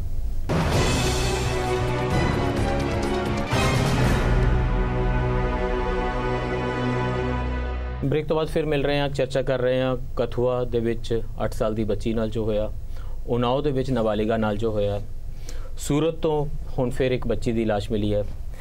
ਇਹ ਸਾਰੇ ਵਰਤਾਰੇ ਸਾਨੂੰ ਕਿੱਥੇ ਪਾਉਂਦੇ ਨੇ ਤੇ ਅਸੀਂ ਇਹਨਾਂ ਨਾਲ ਸਿੱਝਣਾ ਕਿਵੇਂ ਹੈ ਤੇ ਇੱਕ ਮਨੁੱਖੀ ਇਨਫੋਰਮਡ ਰਿਸਪੌਂਸ ਕੀ ਹੋਣਾ ਚਾਹੀਦਾ। ਸਾਡੇ ਨਾਲ ਚਰਚਾ ਵਿੱਚ ਸ਼ਾਮਲ ਨੇ ਰਾਜੀਵ ਗੋਦਾਰਾ ਜੀ, ਵਕੀਲ ਨੇ, ਪੋਲੀਟੀਕਲ ਐਕਟਿਵਿਸਟ ਨੇ, ਦਵੀ ਦਵਿੰਦਰ ਕੌਰ ਜੀ ਪੱਤਰਕਾਰ ਨੇ ਤੇ ਅਰਜੁਨ ਸ਼ੇਰੌਨ ਜੀ ਸਿਵਲ ਲਿਬਰਟੀਜ਼ ਦੇ ਡੋਮੇਨ ਵਿੱਚ ਕੰਮ ਕਰਦੇ ਵਕੀਲ ਤੇ ਕਾਰਕੁਨ ਨੇ। ਰਾਜੀਵ ਗੋਦਾਰਾ ਜੀ, ਮੈਂ ਇਹ ਕਹਿ ਰਿਹਾ ਸੀ ਕਿ ਕਥੂਆ ਦਾ ਜਿਹੜਾ ਰੇਪ ਹੈ ਉਹ ਡੈਲੀਬਰੇਟ ਹੈ, ਇੱਕ ਵੈਪਨ ਹੈ, ਇੱਕ ਵਾਰ ਦੇ ਵਿੱਚ ਜਿਵੇਂ ਹਥਿਆਰ ਯੂਜ਼ ਕੀਤੇ ਜਾਂਦੇ ਨੇ ਉਸ ਕਿਸਮ ਦਾ ਵੈਪਨ ਹੈ। ਬੜੀ ਸਿੰਪਲ ਜੀ ਗੱਲ ਹੈ, ਲੋਕਲ ਹਿੰਦੂ ਪਾਪੂਲੇਸ਼ਨ ਹੈ ਤੇ ਨਾਲ ਨੋਮੈਡਿਕ ਜਿਹੜੇ ਟੱਪਰੀਵਾਸ ਗੁੱਜਰ ਕਮਿਊਨਿਟੀ ਹੈ। ਇਤਰਾਜ਼ ਪਹਿਲਾਂ ਹੀ ਚੱਲ ਰਹੇ ਸਨ, ਕਨਫਲਿਕਟ ਦਾ ਇੱਕ ਕੰਟੈਕਸਟ ਪਹਿਲਾਂ ਤੋਂ ਸੀ ਤੇ ਕਿਹਾ ਜਾ ਰਿਹਾ ਸੀ ਕਿ ਇੱਥੇ ਲੈਂਡ ਨਾ ਖਰੀਦਣ, ਇੱਥੋਂ ਭੱਜ ਜਾਣ ਤੇ ਫਿਰ ਇੱਕ ਪੂਰੀ ਕਨਸਪੀਰੇਸੀ ਹੈ। ਸੋ ਤੁਸੀਂ ਡਿਸਾਈਡ ਕਰਦੇ ਆ, ਕੋਈ ਕਲਪ੍ਰਿਟ ਡਿਸਾਈਡ ਕਰਦਾ ਕਿ ਮੈਂ ਕਿਹੜਾ ਕ੍ਰਾਈਮ ਕਰਾਂਗਾ, ਕਿਸ ਤਰੀਕੇ ਨਾਲ ਉਹਨੂੰ ਅੰਜਾਮ ਦੇਵਾਂਗਾ, ਉਹਦੇ ਤੋਂ ਬਚਣ ਦਾ ਆਪਣੇ ਰਸਤੇ ਕੀ ਰੱਖੇਗਾ, ਉਹਦੇ ਨਾਲ ਕਿਸ ਦੀ ਸ਼ਮੂਲੀਅਤ ਕਰਾਵਾਂਗਾ, ਪੁਲਿਸ ਨੂੰ ਨਾਲ ਰਿਸ਼ਵਤ ਦਿੰਦਾ, ਹਰ ਕਿਸਮ ਦਾ ਇੱਕ ਪੂਰਾ ਹਥਿਆਰ ਜਿਹੜਾ ਉਹ ਡਿਜ਼ਾਈਨ ਕੀਤਾ ਜਾਂਦਾ। ਉਸ ਤੋਂ ਬਾਅਦ ਕਿਉਂ ਜੋ ਇੱਕ ਹਿੰਦੂ ਏਕਤਾ ਮੰਚ ਬਣਦਾ ਤੇ ਮੈਂ ਦੇਸ਼ ਭਰ ਦੇ ਵਿੱਚ ਗਲੀਆਂ ਬਾਜ਼ਾਰਾਂ ਦੇ ਵਿੱਚ ਨਿਕਲ ਆਈਆਂ ਭੀੜਾਂ ਨਹੀਂ ਦੇਖ ਰਿਹਾ ਜਿਹੜੀਆਂ ਇਹ ਕਹਿਣ ਕਿ ਕੋਈ ਇਸ ਕਿਸਮ ਦੇ ਮੰਚ ਦਾ ਨਾਂ ਹਿੰਦੂ ਏਕਤਾ ਮੰਚ ਕਿਵੇਂ ਰੱਖ ਸਕਦਾ ਹੈ, ਮੇਰਾ ਧਰਮ ਇਹ ਕਿਵੇਂ ਅਲਾਉ ਕਰਦਾ। ਤਾਂ ਉਸ ਵੇਲੇ ਇੰਝ ਜਾਪਦਾ ਕਿ ਕੀ ਇੱਕ ਸਮਾਜਿਕ ਐਕਸੈਪਟੈਂਸ ਮਿਲ ਰਹੀ ਹੈ ਇਸ ਸਭ ਨੂੰ ਤੇ ਹਥਿਆਰ ਹੀ ਤਾਂ ਹੈ। ਮੈਂ ਤੁਹਾਨੂੰ ਸ਼ੁਰੂ 'ਚ ਵੀ ਗੱਲ ਕੀਤੀ ਸੀ ਕਿ ਇਹਨੂੰ ਕਈ ਪਰਸਪੈਕਟਿਵ ਇਹਦੇ ਨੇ। ਇੱਕ ਪਾਸੇ ਸਮਾਜ ਕੀ ਰੋਲ ਕਰ ਰਿਹਾ ਹੈ, ਦੂਸਰੇ ਪਾਸੇ ਸੱਤਾ ਦੀ ਜਿਹੜੀ ਲੜਾਈ ਹੈ। ਇਹ ਪੂਰੇ ਮਾਮਲੇ ਦੇ ਜਿਹੜੇ ਸ਼ੰਕਾ ਨੇ, ਜਿਹੜੇ ਸੰਦੇਹ ਨੇ, ਉਹ ਇਹ ਨੇ ਨਾ ਕਿ ਇਸ ਤਰ੍ਹਾਂ ਦੀ ਸੈਨਾ ਬਣਾ ਕੇ ਤੁਸੀਂ ਇੱਕ ਮੈਸੇਜ ਦੇਣਾ ਚਾਹ ਰਹੇ ਹੋ। ਤੀਜੇ ਪਾਸੇ ਕਾਨੂੰਨ ਵਿਵਸਥਾ ਹੈ। ਤਿੰਨੇ ਪਰਸਪੈਕਟਿਵ ਤੋਂ ਵੇਖਣਾ ਚਾਹੀਦਾ। ਸਮਾਜ ਦੇ ਪਰਸਪੈਕਟਿਵ ਦੇ ਵਿੱਚ ਅਸੀਂ ਨਹੀਂ ਵੇਖ ਰਹੇ, ਉਸ ਤਰ੍ਹਾਂ ਚਰਚਾ ਹੀ ਨਹੀਂ ਕਰ ਰਹੇ ਹਾਲੇ ਤੱਕ। ਜਿਹੜੇ ਸੱਤਾ ਦੀ ਲੜਾਈ ਦੇ ਖੇਡ ਨੇ, ਸੱਤਾ ਨਾ ਸਿਰਫ ਵੋਟ ਲੈ ਕੇ ਸੱਤਾ ਲੈਣਾ, ਸਮਾਜ ਦੇ ਆਪਦੀ ਸੱਤਾ ਨੂੰ ਅਦਰਵਾਈਜ਼ ਸਥਾਪਿਤ ਕਰਕੇ ਜਿੱਥੇ ਬਾਕੀ ਸਬਮਿਟ ਕਰ ਦੇਣਗੇ, ਉਹ ਵੀ ਸੱਤਾ ਦਾ ਰੋਲ ਹੈ। ਹੁਣ ਤੁਸੀਂ ਕੁਝ ਪੁਰਾਣੇ ਉਦਾਹਰਣ ਦੇਖੋ। ਰਾਜਸਥਾਨ ਦੀ ਇੱਕ ਘਟਨਾ ਸੀ ਜਿੱਥੇ ਇੱਕ ਸਮੁਦਾਇ ਦੇ ਲੋਕਾਂ ਨੇ ਬਲਾਤਕਾਰ ਕੀਤਾ ਇੱਕ ਮਹਿਲਾ ਨਾਲ ਤੇ ਸੰਦੇਸ਼ ਵਾਸ ਵੈਰੀ ਕਲੀਅਰ ਕਿ ਤੁਸੀਂ ਆਵਾਜ਼ ਨਹੀਂ ਚੁੱਕੋਗੇ, ਤੁਸੀਂ ਇਹਨੂੰ ਕਿਵੇਂ ਸਵਾਲ ਕਰ ਸਕਦੇ ਹੋ। ਮੁਰਥਲ ਦਾ ਕੇਸ ਹਲੇ ਕੁਝ ਜਾਂਚ ਚੋਂ ਨਿਕਲ ਕੇ ਨਹੀਂ ਆਇਆ, ਬਟ ਮੁਰਥਲ ਦੇ ਕੇਸ ਦਾ ਜਿਹੜਾ ਸੰਦੇਸ਼ ਹੈ, ਜਿਹੜੀ ਘਟਨਾ ਹੈ, ਜਿਹੜੀ ਖਬਰਾਂ ਆਈਆਂ ਨੇ, ਉਹ ਸੰਦੇਸ਼ ਕੀ ਹੈ। ਗੋਹਾਣਾ ਦੇ ਵਿੱਚ ਉਸੇ ਦੌਰ ਦੇ ਵਿੱਚ ਹੋਇਆ। ਗੋਹਾਣਾ ਦੀ ਇੱਕ ਬਸਤੀ ਦੇ ਵਿੱਚ ਬਹੁਤ ਵੱਡੀ ਤਾਦਾਦ ਦੇ ਵਿੱਚ ਭੀੜ ਘੁਸ ਗਈ। ਉਹਦੇ ਵਿੱਚ ਕਿੰਨੇ ਸਾਰੇ ਗੱਲਾਂ ਉੱਭਰ ਕੇ ਆਈਆਂ ਕਿ ਉੱਥੇ ਘਰਾਂ 'ਚ ਮਹਿਲਾਵਾਂ ਸੀਗੀਆਂ। ਇਹ ਵੀ ਗੱਲਾਂ ਆਈਆਂ ਕਿ ਉੱਥੇ ਵੀ ਕੁਝ ਇਹੋ ਜਿਹੀ ਘਟਨਾਵਾਂ ਹੋਈਆਂ, ਘਰੋਂ ਭੱਜਣਾ ਪਿਆ, ਬੰਦੇ ਮਾਰ ਦਿੱਤੇ ਗਏ। ਉਹ ਕੀ ਸੀਗਾ? ਉਹ ਫਿਰ ਉਸੇ ਤਰ੍ਹਾਂ ਦਾ ਸੰਦੇਸ਼ ਹੈ। ਤੇ ਇੱਕ ਸਭ ਤੋਂ ਵੱਡੀ ਇੱਕ ਗੱਲ ਹੋਰ ਮੈਂ ਤੁਹਾਡੇ ਨਾਲ ਕਰਨਾ ਚਾਹੁੰਦਾ। ਹਰਿਆਣਾ ਦੇ ਵਿੱਚ ਬਵਾਨਾ ਇੱਕ ਥਾਂ ਹੈ, ਉੱਥੇ ਦਲਿਤ ਨਾਲ ਪਹਿਲਾਂ ਐਟਰੋਸਿਟੀਜ਼ ਹੋਈਆਂ, ਫਿਰ ਉਸ ਦਲਿਤ ਪਰਿਵਾਰ ਦੀ 2 ਕੁੜੀਆਂ ਨਾਲ ਉੱਥੋਂ ਲਿਜਾ ਕੇ ਰੇਪ ਦੀ ਘਟਨਾਵਾਂ ਹੋਈਆਂ, ਵਾਪਸ ਛੱਡ ਦਿੱਤਾ ਗਿਆ, ਜਾ ਕੇ ਲੈ ਆਏ ਹੋ। ਉਸ ਤੋਂ ਲਗਾਤਾਰ ਸਾਲੋਂ ਸਾਲ ਧਰਨੇ ਤੇ ਬੈਠੇ ਰਹੇ ਜੰਤਰ ਮੰਤਰ ਤੇ। ਸਾਡੇ ਸਮਾਜ ਦੇ ਕਿਸੇ ਪੱਖੋਂ ਆਵਾਜ਼ ਨਹੀਂ ਉੱਠੀ, ਉਹਨਾਂ ਪੱਖੋਂ ਉਹਨਾਂ ਇਦਾਰਿਆਂ ਤੋਂ ਵੀ ਨਹੀਂ ਉੱਠੀ ਜਿਹੜੇ ਅੱਜ ਬੋਲ ਰਹੇ ਨੇ, ਜਿਹੜੇ ਪਰਸੋਂ ਬੋਲ ਰਹੇ ਸੀ ਜੀ। ਮਤਲਬ ਇਹ ਬਹੁਤ ਅਸੀਂ ਸੁਵਿਧਾਜਨਕ ਗੱਲ ਕਰ ਲਈ ਹੈ। ਜਿੱਦਨ ਸੂਈ ਤੁਹਾਡੇ ਵੱਲ ਹੈ ਮੈਂ ਬੋਲਾਂਗਾ ਜੀ, ਬਿਲਕੁਲ। ਜਿੱਦਨ ਮੇਰੇ ਵੱਲ ਹੈ ਉਦੋਂ ਅਰਜੁਨ ਬੋਲਣਗੇ, ਜਦੋਂ ਅਰਜੁਨ ਵੱਲ ਹੈ ਤੇ ਇਹ ਬੋਲਣਗੇ, ਤੇ ਅਸੀਂ ਬਾਕੀ ਸਮੇਂ ਨਹੀਂ ਬੋਲਾਂਗੇ। ਜਾਂ ਜੇ ਇੱਕ ਵੱਲ ਕਰਨ ਵਾਸਤੇ ਅਸੀਂ ਇਕੱਠੇ ਹੋ ਜਾਾਂਗੇ, ਅਸੀਂ ਇੱਕ ਇਨਸਾਨ ਹੋ ਕੇ ਸੋਚਣ ਦੀ ਬਜਾਏ ਇੱਕ ਪੋਲੀਟੀਕਲ ਐਕਟਿਵਿਸਟ ਹੋ ਕੇ भी नहीं सोचते। पॉलिटिकल एक्टिविस्ट जिहड़ा है वो अन्याय के खिलाफ सोचेगा, असी एक पक्ष बन के सोचते हैं, दैट इज मोर डेंजरस। पक्ष न्याय का पक्ष नहीं, एक धड़ा बन के कि मैं तो बस मैं इन्हां दे नाल हां ते नाल हां, इस करके जे तुहाडे खिलाफ गल है मैं बोलांगा, इन्हां दे खिलाफ चुप रहांगा। ये पक्षपात जिहड़ा है लार्जर संवाद रचाया जा रहा और बड़ा खतरनाक किस्म का पूरे देश दे विच एक नैशनलिज्म नूं लैके बड़ा विशियस जिहा नैशनलिज्म है, जिहड़ा जहरीला जिहा नैशनलिज्म। कठुआ की घटना तो किसी हद तक ਉਹਦਾ ਹੀ ਹਿੱਸਾ ਇੱਕ ਤਰੀਕੇ ਨਾਲ ਹੈ। ਆਫਟਰ ਆਲ ਉਹ ਸਾਰੀ ਖਲਕਤ ਨੂੰ ਕੌਣ ਤਿਆਰ ਕਰਦਾ ਹੈ, ਉਹਦਾ ਉਹ ਸੁਭਾਅ ਕੌਣ ਤਿਆਰ ਕਰਦਾ? ਰਾਤੋਂ ਰਾਤ ਕੋਈ ਹਿੰਦੂ ਏਕਤਾ ਮੰਚ ਸਭ ਲੋਕਾਂ ਦਾ ਮਨ ਇੰਜ ਤੇ ਬਦਲ ਨਹੀਂ ਦੇਵੇਗਾ ਕਿ ਉਹ ਇੱਕ ਬੱਚੀ ਦੇ ਖਿਲਾਫ ਖੜੇ ਹੋ ਜਾਣ, ਉਹਦੇ ਬਲਾਤਕਾਰੀ ਦੇ ਹੱਕ ਵਿੱਚ ਖੜੇ ਹੋ ਜਾਣ। ਆਫਟਰ ਆਲ ਇਨਸਟਰੂਮੈਂਟ ਹੈ, ਇੱਕ ਟੂਲ ਬਣ ਗਈ ਉਹ ਜਿਹੜਾ ਇਸ ਲੜਾਈ ਇਹ ਜਿਹੜੀ ਘਟਨਾ ਹੈ, ਇਹ ਕੱਲ ਕਿਸੇ ਦਲਿਤ ਨੂੰ ਮਾਰਿਆ ਕੁੱਟਿਆ ਜਾਂਦਾ ਸਰੇਆਮ ਸੜਕ ਦੇ ਉੱਤੇ ਕਹਿ ਕੇ ਕਿ ਜੀ ਤੂੰ ਕੌ ਸਲੌਟਰ ਦੇ ਵਿੱਚ ਗਊਵਧ ਦੇ ਵਿੱਚ ਤੂੰ ਤੇਰੀ ਸ਼ਮੂਲੀਅਤ ਹੈ, ਕਿਸੇ ਮੁਸਲਮਾਨ ਨੂੰ ਟ੍ਰੇਨ ਦੇ ਵਿੱਚ ਕੁੱਟ ਦਿੱਤਾ ਜਾਂਦਾ ਹੈ। ਤੇ ਇਹ ਉਸੇ ਕਿਸਮ ਦੇ ਜਿਹੜੀ ਸੋ ਕਾਲਡ ਨੈਸ਼ਨਲਿਜ਼ਮ ਨੂੰ ਲੈ ਕੇ ਜਿਹੜੀ ਲੜਾਈ ਹੈ, ਇਹ ਉਹਦੇ ਵਿੱਚੋਂ ਸ਼ੇਰ ਤੇ ਮੇਮਨੇ ਵਰਗੀ ਲੜਾਈ ਹੈ। ਹੁਣ ਸਿਰਫ ਉਹਦੇ ਵੱਲ FIR ਤਾਂ ਦਰਜ ਹੋਏਗੀ ਤਾਂ ਉਹਦੇ ਵਿੱਚ ਤਾਂ ਉਹਨਾਂ ਦਾ ਨਾਮ ਆਏਗਾ ਨਾ ਜੀ ਕਿ ਇਹ ਸਾਂਝੀ ਰਾਮ ਹੈ ਜੀ, ਇਹ ਇਹਦਾ ਮੁੰਡਾ ਜੀ, ਤੇ ਇਹ ਇਹਦਾ ਨੇਵਿਊ ਹੈ ਜੀ, ਇਹ ਪੁਲਿਸ ਵਾਲਾ ਇਹਦੇ ਨਾਲ ਰਲੇ ਹੋਏ ਸੀ ਜੇ ਦੋਨੋਂ SPO, ਤੇ ਇਹ ਫਲਾਣਾ ਇੱਕ ਮੁੰਡੇ ਦਾ ਜਿਹੜਾ ਨੇਵਿਊ ਦਾ ਦੋਸਤ ਹੈ ਪ੍ਰਵੇਸ਼ ਉਹ ਰਲਿਆ ਹੋਇਆ ਸੀ ਜੀ। ਬਿਲਕੁਲ। ਇਹ FIR ਦੇ ਵਿੱਚ ਇਹਨਾਂ ਸਾਰੇ ਰਾਜਨੇਤਾਵਾਂ ਦਾ ਨਾਮ ਤੇ ਨਹੀਂ ਹੈ ਜਿਨ੍ਹਾਂ ਨੇ ਉਹ ਸਾਰੀ ਪੀੜ ਦਾ ਦਿਮਾਗ ਉੱਤੇ ਬਣਾਇਆ। ਹੁਣ ਤੱਕ ਇੱਕ ਉਹ ਡਿਮਾਂਡ ਕਿਧਰੋਂ ਨਹੀਂ ਆ ਰਹੀ ਕਿ ਇਹ ਸਭ ਲਿਖੋ ਜੀ ਇਹ FIR ਤੇ ਇਹਨਾਂ ਦੇ ਖਿਲਾਫ ਹੈ। ਨਹੀਂ, ਮੈਂ ਇਹ ਕਹਿਣਾ ਚਾਹੁੰਦੀ ਕਿ ਕਠੂਆ ਵਰਤਾਰਾ ਸੀ, ਇਹ ਕੋਈ ਨਵਾਂ ਵਰਤਾਰਾ ਨਹੀਂ ਵਾਪਰਿਆ, ਪਹਿਲਾਂ ਵੀ ਐਗਜ਼ਿਸਟ ਕਰਦਾ ਸੀ ਤੇ ਐਗਜ਼ਿਸਟ ਕਰਦਾ ਰਹੇਗਾ। ਇਹ ਜਿਹੜੀ ਹੁਣ ਜਿੱਥੋਂ ਸੂਰਤ ਤੋਂ ਲਾਸ਼ ਮਿਲੀ ਹੈ ਨਾ, ਮੈਂ ਦੋ ਖਬਰਾਂ, ਇੱਕ ਖਬਰ ਅੱਜ ਸਵੇਰੇ ਪੜ੍ਹ ਕੇ ਆਈਆਂ ਕਿ ਕਠੂਆ ਕਾਂਡ ਵਿੱਚ ਇੱਕ ਬੈਂਕ ਕਰਮੀ ਨੇ ਕਮੈਂਟ ਕੀਤਾ ਫੇਸਬੁੱਕ ਤੇ ਜਾਂ ਕਿਸੇ ਸੋਸ਼ਲ ਸਾਈਟ ਤੇ ਕਿ ਉਹ ਚੰਗਾ ਹੋਇਆ ਉਹ ਮਾਰ ਦਿੱਤੀ ਗਈ ਕੁੜੀ, ਤੇ ਕਿਉਂਕਿ ਜਾਂ ਉਹ ਆਹ ਬੰਬ ਬਣਦੀ, ਹਿਊਮਨ ਬੰਬ, ਜਾਂ ਅੱਤਵਾਦੀ ਬਣਦੀ, ਉਹਨੂੰ ਸਸਪੈਂਡ ਕੀਤਾ ਗਿਆ। ਇਹਦਾ ਮਤਲਬ ਇੱਕ ਕਿੰਨੀ ਸੁਸਾਇਟੀ ਦੇ ਵਿੱਚ ਇਹ ਪੜ੍ਹਿਆ ਲਿਖਿਆ ਹੋਏਗਾ, ਸਕੂਲ ਗਿਆ ਹੀ ਹੋਏਗਾ, ਕਾਲਜ ਗਿਆ ਹੀ ਹੋਏਗਾ, ਚੰਗੀ ਨੌਕਰੀ ਕਰ ਹੀ ਰਿਹਾ ਹੋਵੇਗਾ, ਤੇ ਇਹ ਦਿਮਾਗ ਬਣਿਆ। ਹਾਲ ਹੀ ਵਿੱਚ ਮੈਂ ਰਾਤੀ ਇੱਕ ਵੀਡੀਓ ਦੇਖੀ ਕਿ ਵਾਇਰ ਨੇ ਇਹ ਖੁਲਾਸਾ ਕੀਤਾ ਕਿ ਸਟਿੰਗ ਆਪਰੇਸ਼ਨ ਕੀਤਾ ਗਿਆ ਕਿਸੇ ਆਪਣੇ पोर्टल वालों, ते स्टिंग ऑपरेशन विच वड्डे मीडिया सेंटर्स, वड्डे चैनल्स, वड्डे अखबार ओह उत्थे उन्हां दे स्टिंग क्यों पैसे लेके खबरां लगाउण लई तैयार ने, फिरका प्रस्ती नूं हवा देण वालीआं खबरां जां किसे पर्टिकुलर पॉलिटिकल पार्टी दे हक च, ते ਇਹ ਇਹੋ ਜਿਹੀ ਹੀ ਤਾਂ ਅੱਗ ਸੁਲਗਾਈ ਜਾ ਰਹੀ ਹੈ, ਬਾਲੀ ਜਾ ਰਹੀ, ਜਿਹੜੀ ਕਦੇ ਵੀ ਬਸ ਬਲ ਉੱਠੂਗੀ। ਅਜੇ ਮੈਂ ਪੁੱਛਣਾ ਚਾਹੁੰਦਾ ਕਿ ਸਾਡੇ ਫਿਲਾਸਫਿਕਲੀ ਸਪੀਕਿੰਗ ਕੀ ਸਾਡੀ ਬੰਤਰ ਵਿੱਚ ਕੁਝ ਅਜਿਹਾ ਹੈ? ਆਫਟਰ ਆਲ ਅਸੀਂ ਦੇਸ਼ ਵੀ ਤਾਂ ਅਜਿਹਾ ਹੈਗੇ ਆ ਨਾ ਜਿਹੜੇ ਪਾਰਟੀਸ਼ਨ ਦੇ ਉਹਨਾਂ ਰਾਈਟਸ ਦੇ ਉੱਤੇ ਜਿਹਦੀ ਬੁਨਿਆਦ ਹੈ। ਕਿੰਨੇ ਕੁ ਰੇਪ ਉਸ ਵੇਲੇ ਹੋਏ ਹੋਣਗੇ, ਕੋਈ ਗਿਣਤੀ ਨਹੀਂ ਹੈ, ਕੋਈ ਅੰਦਾਜ਼ਾ ਨਹੀਂ ਹੈ। ਅਸੀਂ 2 ਮਿਲੀਅਨ ਰਿਫਿਊਜੀਜ਼ ਦੀਆਂ ਲਾਸ਼ਾਂ ਦੇ ਉੱਤੇ ਬਣਿਆ ਦੇਸ਼ ਹਾਂ। ਬੰਗਲਾਦੇਸ਼ ਦੀ ਲੜਾਈ ਸੀ 1971 ਵਾਲੀ, ਸੇਮ, ਤੇ ਇਸ ਕਰਕੇ ਲੱਖਾਂ ਔਰਤਾਂ ਦਾ ਰੇਪ ਕੀਤਾ ਜਾ ਰਿਹਾ ਸੀ ਪਾਕਿਸਤਾਨੀ ਆਰਮੀ ਵੱਲੋਂ ਕਿ ਪੰਜਾਬੀ ਬੱਚੇ ਪੈਦਾ ਹੋਣਗੇ। बोस्निया ਦੇ ਵਿੱਚ ਇਹਨੇ ਰੇਪ ਹੋਏ ਕਿ ਇਹਦੇ ਵਿੱਚੋਂ सर्ब्स पैदा होंगे। श्रीलंका में रेप हुए जब हमारी फोर्सेस वहां गई यहीं पे, वो तो सो एक किधरे साडे खासे दा ही हिस्सा है। वो जो आपने वेपन ऑफ वॉर की बात की वो बिल्कुल सही है, पर इन मामलों में ये जो आप पर्सपेक्टिव कह रहे हैं, हेट क्राइम का मामला देखा ही नहीं जा रहा है। अब हेट क्राइम शब्द यूज कम करते हैं, पर याद रखिए कि जो SC/ST एट्रोसिटीज एक्ट जो बना था वो अल्टीमेटली हेट क्राइम के खिलाफ था, अगेंस्ट द शेड्यूल्ड ट्राइब। जी बिल्कुल, और अपने आप में वो काफी एडवांस्ड एक्ट है, क्योंकि आप उसका सेक्शन 3 देखते हैं तो जो किसी ने कहा था वो एक सोशियोलॉजिकल स्टडी है, वो तो पढ़ा भी नहीं जाता, पढ़ते हैं क्योंकि वो चीजें होती हैं। ਕਿ ਜੇ ਕੋਈ ਤੁਹਾਨੂੰ ਪਖਾਨਾ ਖਵਾ ਦੇਵੇ ਤਾਂ ਇਸ ਨੂੰ ਕ੍ਰਾइम ਮੰਨਿਆ ਜਾਵੇ। तो मतलब वो जो कोई ख्वांदा होगा ना, क्योंकि वो होता है। और आप रेप की और गैंग रेप की जो बात करते हैं, एनसीआरबी के स्टैटिस्टिक्स हैं कि हर मिनट या हर घंटे में दलितों के साथ कितने हो रहे हैं और बाकियों के साथ कितने हो रहे हैं। तो हमारा जो गुस्सा ना केवल इस पे होना चाहिए था कि कठुआ और उन्नाव में क्या होता है, पर इस पे भी होना चाहिए उसका राजनीतिक समीकरण क्या है। आप ये देखिए कि आपने एक ऐसी सोसाइटी बना दी है जहां वकील जिनको लोगों के लिए लड़ना चाहिए वो कुछ वो कहते हैं कि हम चार्जशीट नहीं फाइल करने देंगे। जो पुलिस है वो साथ मिली हुई है। और ऐसे लोग जो क्राइम सिर्फ इसलिए नहीं करते क्योंकि उनका कोई पर्सनल सेल्फिश मोटिव है, वो इसलिए करते हैं क्योंकि वो एक हेट क्राइम है, किसी को टारगेट किया जा रहा है। और ये पहली बार नहीं हो रहा है, ये बार बार अक्रॉस द बोर्ड हो रहा है। कल मैं एक मीटिंग से आया हूं जहां पे हरियाणा, यूपी, राजस्थान की बात हो रही थी।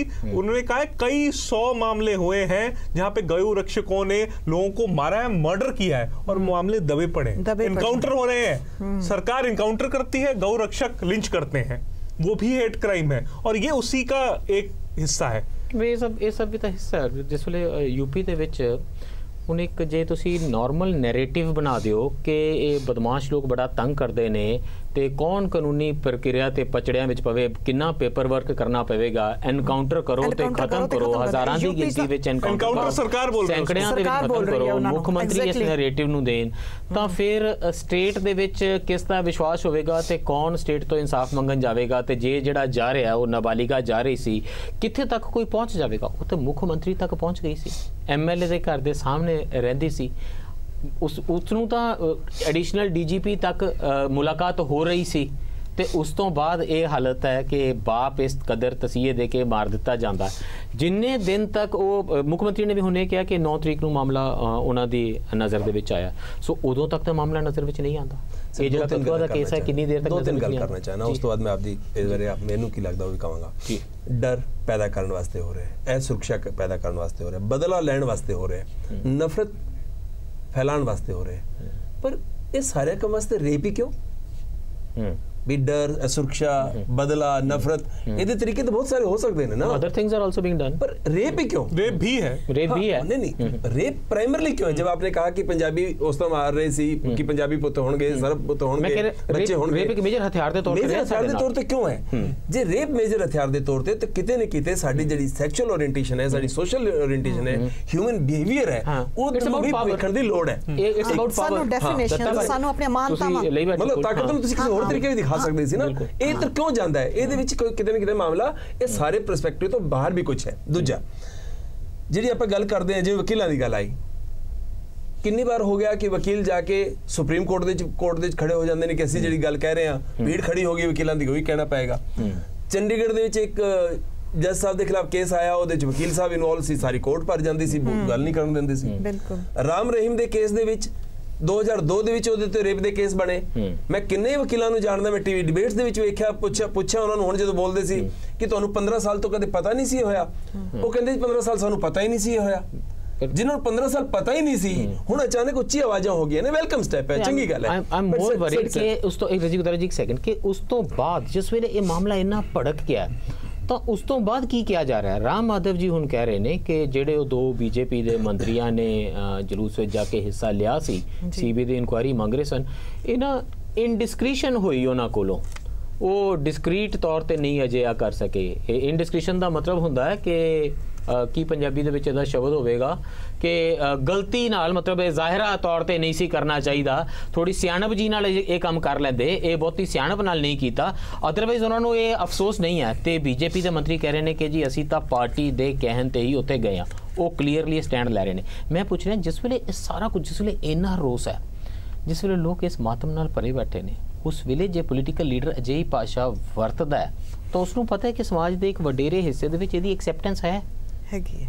ਸਰ ਇਸੇ ਗੱਲ ਨੂੰ ਮੈਂ ਕਹਿਣ ਜਾ ਰਿਹਾ ਸੀ। ਇੱਕ ਪਾਸੇ ਵਕੀਲਾਂ ਦਾ ਲਗਾਤਾਰ, ਫਿਰ ਰਾਮ ਰਹੀਮ ਦੇ ਖਿਲਾਫ ਜਦੋਂ ਗੁਰੂ ਪ੍ਰਮੁੱਖ ਜਿਹੜੇ ਡੇਰੇ ਸੱਚੇ ਉਹਦੇ ਖਿਲਾਫ ਜਦੋਂ ਕੇਸ ਆਇਆ ਇੱਥੇ ਪੰਚਕੂਲੇ ਵਾਇਲੈਂਸ ਦਾ, ਉਹਦੇ ਵਿੱਚ ਵਕੀਲਾਂ ਦਾ ਕੋਰਟ ਦੇ ਵਿੱਚ ਕੀ ਰੋਲ ਸੀਗਾ ਉਹ ਵੀ ਵੇਖਣ ਦੀ ਲੋੜ ਹੈ। ਚਾਹੇ ਉਹਦੇ ਖਿਲਾਫ ਸੀਗਾ, ਪਰ ਫਿਰ ਵੀ ਵਕੀਲਾਂ ਨੂੰ ਆਪਦੀ ਸੀਮਾਵਾਂ ਨੂੰ ਲਾਂਘਣਾ ਨਹੀਂ ਚਾਹੀਦਾ। ਨੰਬਰ 1, ਡੇਰੇ ਦੇ ਪ੍ਰਮੁੱਖ ਜਿਹੜਾ ਸੱਚੇ ਸੌਦੇ ਦਾ ਡੇਰੇ ਦੇ ਪ੍ਰਮੁੱਖ ਹੈ, ਉਹਦੇ ਪੱਖ ਦੇ ਵਿੱਚ ਜਿਹਦੇ ਵਿੱਚ ਹੁਣ ਬਲਾਤਕਾਰੀ ਦੇ ਤੌਰ ਤੇ ਸਜ਼ਾ ਹੋ ਚੁੱਕੀ ਹੈ, ਸੈਂਕੜਾ ਮਹਿਲਾਵਾਂ ਨੂੰ ਲਾਮਬੰਦ ਕਰਕੇ ਲਿਜਾ ਕੇ ਕਿਹਾ ਗਿਆ ਕੋਰਟ ਦੇ CBI ਦੇ ਸਾਹਮਣੇ ਕਿ ਨਹੀਂ ਇਹ ਜੇ ਨਹੀਂ ਸਾਡੇ ਬਾਬਾ ਜੀ। ਮਤਲਬ ਇਹ ਅਸੀਂ ਸਮਾਜ ਕਿਹੋ ਜਿਹਾ ਬਣਾ ਰਹੇ ਹਾਂ ਨਾ, ਇਸੇ ਕਰਕੇ ਰਾਮ ਮਾਧਵ ਦੀ ਹਿੰਮਤ ਹੁੰਦੀ ਹੈ ਕਿ ਉਹ ਕਹਿ ਸਕਦਾ ਹੈ ਕਿ ਜੀ ਅੱਛਾ ਉਹਨਾਂ ਨੂੰ ਇਹ ਕਰਨਾ ਤਾਂ ਜ਼ਰੂਰੀ ਸੀ, ਪਰ ਥੋੜਾ ਛੁਪ ਕੇ ਕਰਦੇ, ਥੋੜਾ ਤਰੀਕੇ ਨਾਲ ਕਰਦੇ। ਇਸ ਕਰਕੇ ਸਾਨੂੰ ਸਮਾਜ ਦੀ ਜਿਹੜਾ ਬਾਰ-ਬਾਰ ਆਉਂਦਾ ਹੈ ਨਾ ਕਿ ਇਹਦੇ ਵਿੱਚ ਪੋਲੀਟੀਕਲ ਹੋਣਾ ਚਾਹੀਦਾ ਹੈ, ਪੋਲੀਟੀਕਲ ਐਂਗਲ ਹੋਣਾ ਚਾਹੀਦਾ। ਸਾਰੇ ਜਿਹੜੇ ਆਪਾਂ ਗੱਲ ਕਰ ਰਹੇ ਪੋਲੀਟੀਕਲ ਐਂਗਲ, ਪਰ ਪੋਲੀਟੀਕਲ ਇਹ ਨਹੀਂ ਹੋਣਾ ਚਾਹੀਦਾ ਬਲਕਿ ਸਿਆਸਤੀ ਇਹ ਹੋਣੀ ਚਾਹੀਦੀ। ਜਿਹੜਾ ਪਹਿਲਾਂ ਗੱਲ ਚੱਲ ਰਹੀ ਸੀ ਸੱਚ ਰਿਲੇਟਿਵ ਹੈ, ਵਕਤ ਦਾ ਹੈ। ਇਹ ਜਦੋਂ ਸੱਚ ਰਿਲੇਟਿਵ ਤੇ ਵਕਤ ਨੂੰ ਅਸੀਂ ਪ੍ਰਮੋਟ ਕਰਾਂਗੇ ਉਦੋਂ ਫਿਰ ਹੋਏਗਾ ਕਿ ਅਰਜੁਨ ਜੀ ਹੈ ਤੇ ਮੇਰਾ ਦੋਸਤ ਹੈ, ਦਵੀ ਹੈ ਤੇ ਮੇਰੀ ਦੁਸ਼ਮਣ ਹੈ, ਇਸ ਕਰਕੇ ਬੋਲਾਂਗੇ। ਇਸ ਕਰਕੇ ਵੀ how to go beyond I need to stop for the break. ਮੈਨੂੰ ਜਸਟ ਬ੍ਰੇਕ ਲਈ ਰੁਕਣਾ ਪੈ ਰਿਹਾ, ਪਰ ਇੱਥੇ ਚਰਚਾ ਜਾਰੀ ਰੱਖਾਂਗੇ ਕਿ ਮਨੁੱਖ ਹੋਣ ਦਾ ਇੱਕ ਮਤਲਬ ਇਹ ਵੀ ਹੁੰਦਾ ਹੋਣਾ ਕਿ ਦੂਸਰੇ ਮਨੁੱਖਾਂ ਨਾਲ ਤੁਸੀਂ ਕੀ ਕਰ ਸਕਦੇ ਹੋ, ਕਿਸ ਤਰ੍ਹਾਂ ਬਿਹੇਵ ਕਰ ਸਕਦੇ ਹੋ, 8 ਸਾਲਾਂ ਦੀ ਬੱਚੀ ਨਾਲ ਕੀ ਕਰ ਸਕਦੇ ਹੋ। ਮਨੁੱਖ ਹੋਣ ਦਾ ਹਿੱਸਾ ਹੋਏਗਾ। ਇਸ ਬ੍ਰੇਕ ਤੋਂ ਬਾਅਦ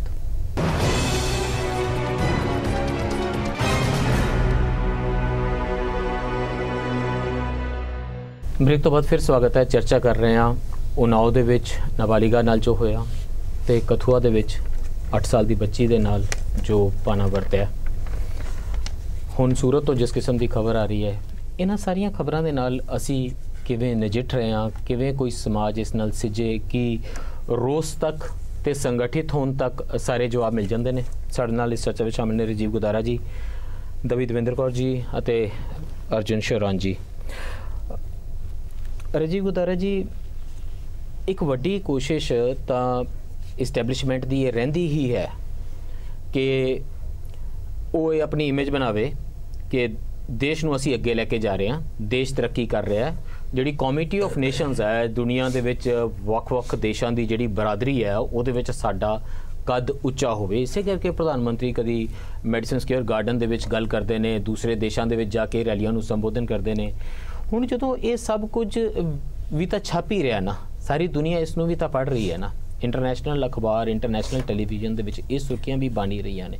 ਅੱਜ ਯੂਨਾਈਟਿਡ ਨੇਸ਼ਨ ਦੇ ਜਨਰਲ ਸੈਕਟਰੀ ਦਾ ਕਮੈਂਟ ਆਇਆ, ਯੂਨਾਈਟਿਡ ਨੇਸ਼ਨਸ ਦੇ ਜਨਰਲ ਸੈਕਟਰੀ ਦਾ ਕਮੈਂਟ ਆਇਆ ਕਿ ਇਹ ਬਹੁਤ ਸ਼ਰਮਨਾਕ ਹੈ। ਜੀ ਤੇ ਇਸ ਤੋਂ ਬਾਅਦ ਜਿਹੜੀ ਪ੍ਰੈਗਮੈਟਿਕ, ਪ੍ਰੈਕਟੀਕਲ ਤੇ ਹਰ ਕਿਸਮ ਦੇ ਕੋਲਡ ਲੌਜਿਕ ਨਾਲ ਜਿਹੜਾ ਅਰਥਮੈਟਿਕ ਲਗਾਇਆ ਜਾਂਦਾ ਹੁੰਦਾ, ਉਹਦੇ ਵਿੱਚ ਇਹ ਕਿਵੇਂ ਸੈੱਟ ਬੈਠ ਜਾਂਦਾ ਹੈ ਕਿਸੇ ਨੂੰ ਕਿ ਇੰਨੀ ਦੇਰ ਤੱਕ ਇੱਕ ਚੁੱਪ ਰਵੇ। ਤੇ ਜਦੋਂ ਇੰਨੀ ਚੁੱਪ ਤੋਂ ਬਾਅਦ ਪ੍ਰਧਾਨ ਮੰਤਰੀ ਇਹ ਕਹਿਣ ਕਿ ਜੇ ਕਿਸੇ ਨਾਬਾਲਿਗਾ ਨਾਲ ਰੇਪ ਹੋਇਆ, ਕਿਸੇ 8 ਸਾਲ ਦੀ ਬੱਚੀ ਨਾਲ ਰੇਪ ਹੋਇਆ, ਤਾਂ ਇਨਸਾਫ ਜ਼ਰੂਰ ਮਿਲਣਾ ਚਾਹੀਦਾ, ਮਿਲੇਗਾ।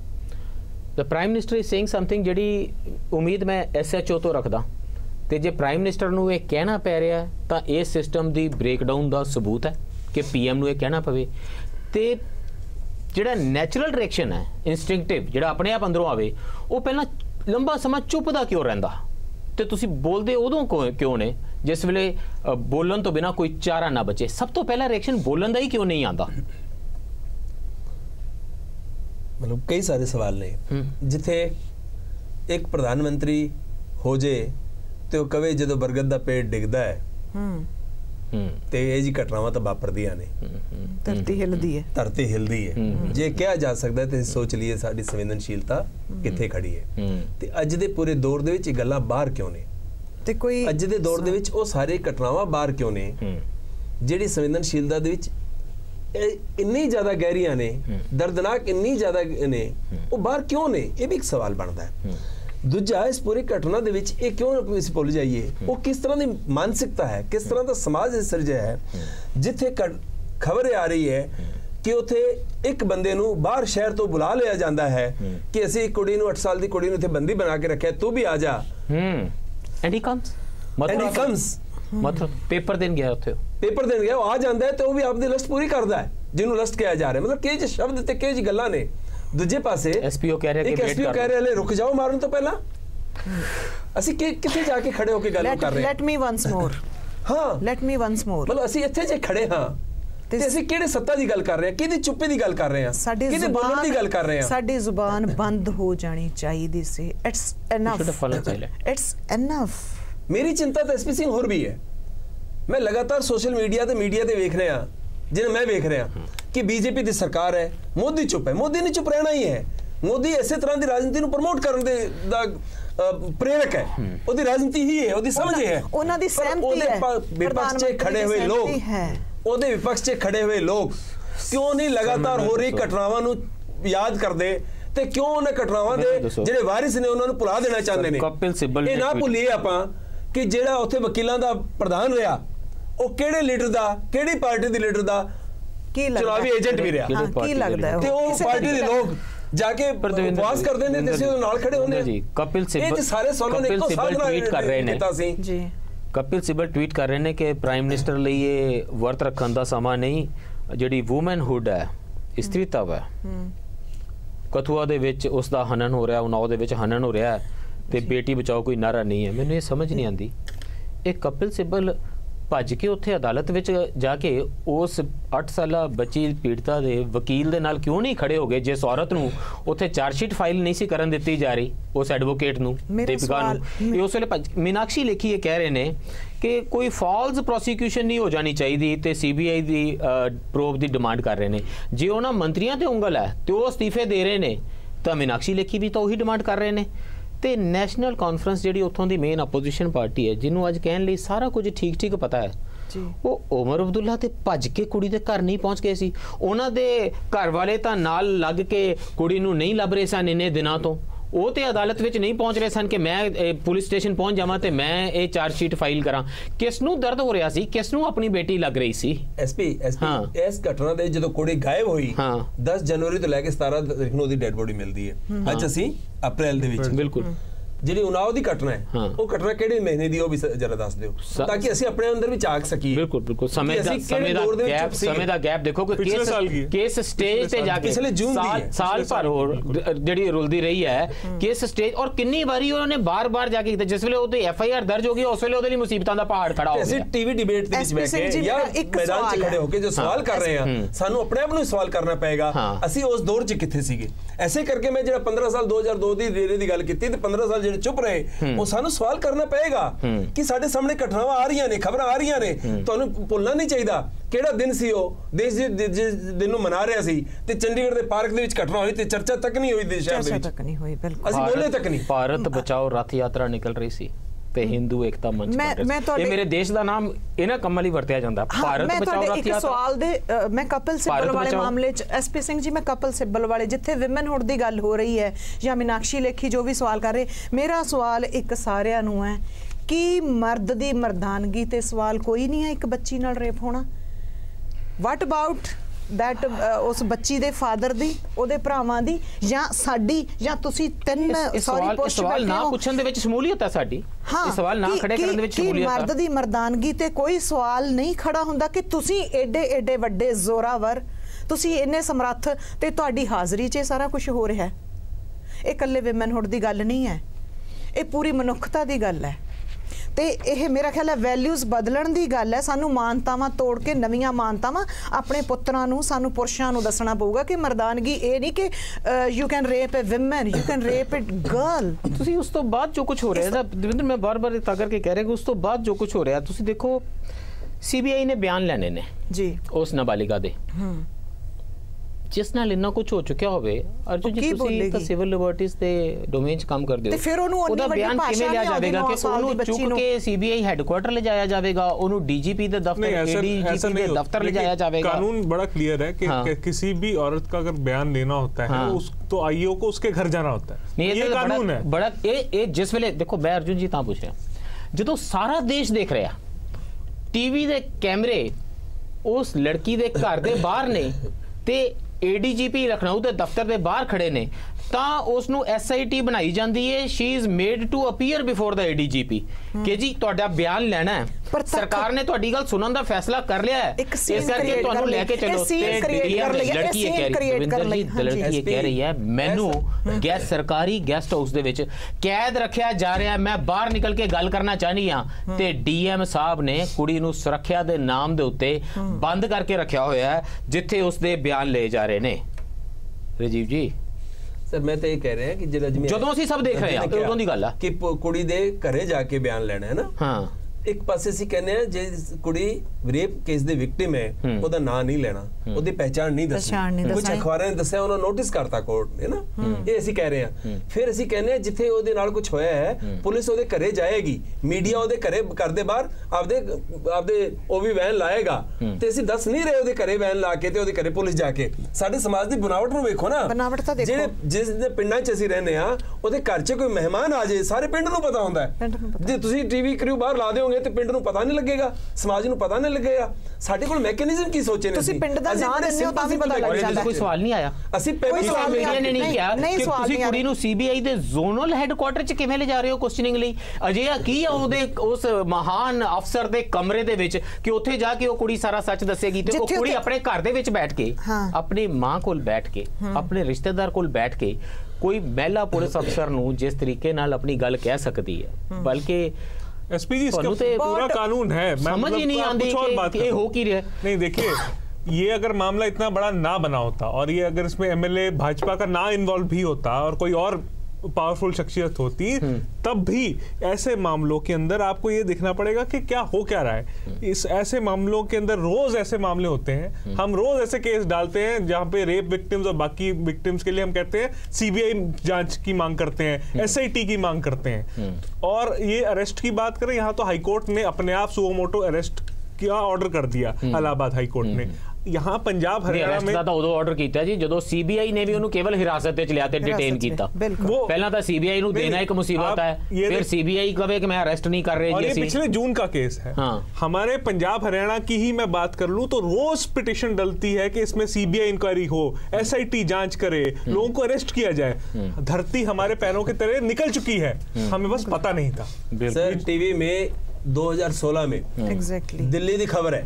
मैं कल परसों मैनू कुड़ी मिली किते उन्हें दस्या वो विक्टिम कादी है, वीडियो है ਉਹਦਾ ਹਸਬੈਂਡ ਉਹਨੂੰ ਤੇ ਉਹਦੀ ਛੋਟੀ ਬੱਚੀ ਨੂੰ ਘਰ 'ਚ ਬੁਰੀ ਤਰ੍ਹਾਂ ਮਾਰ ਪਿੱਟ ਰਿਹਾ ਕਿਉਂਕਿ ਉਹਦੇ ਬੇਟਾ ਨਹੀਂ ਹੋਇਆ।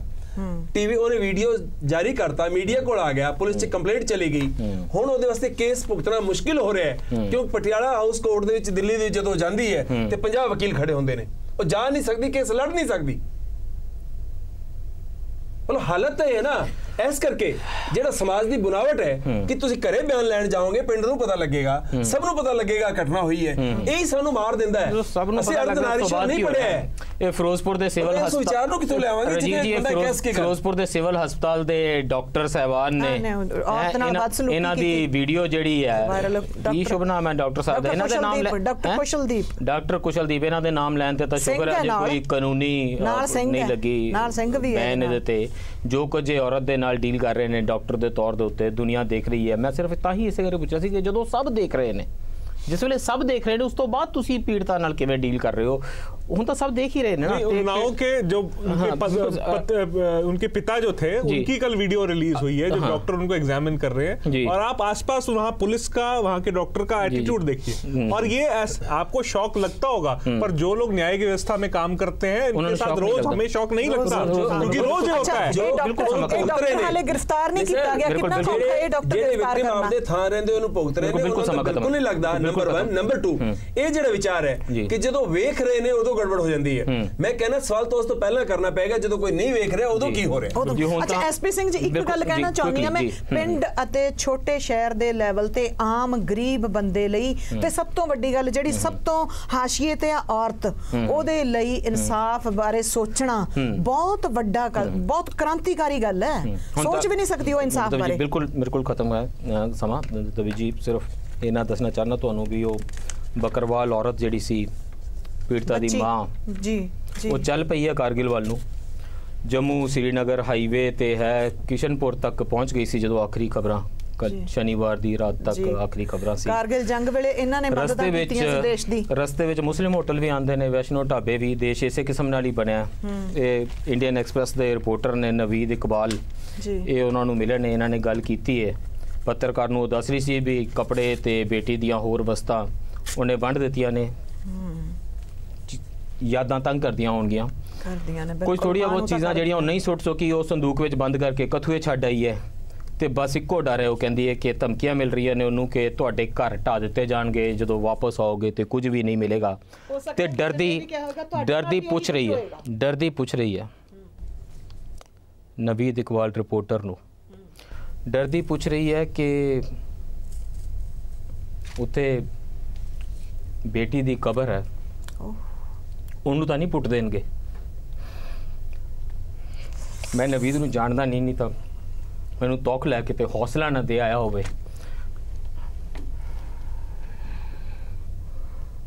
ਤੇ ਸੂਰਤ ਵਾਲੀ ਦਾ ਅਜੇ ਧਰਮ ਪਤਾ ਨਹੀਂ ਲੱਗਿਆ, ਇਸ ਲਈ ਕਿਤੇ ਧਿਰਾਂ ਝੰਡਿਆਂ ਦੀ ਤਲਾਸ਼ ਨਾ ਕਰ ਰਹੀਆਂ ਹੋਣ।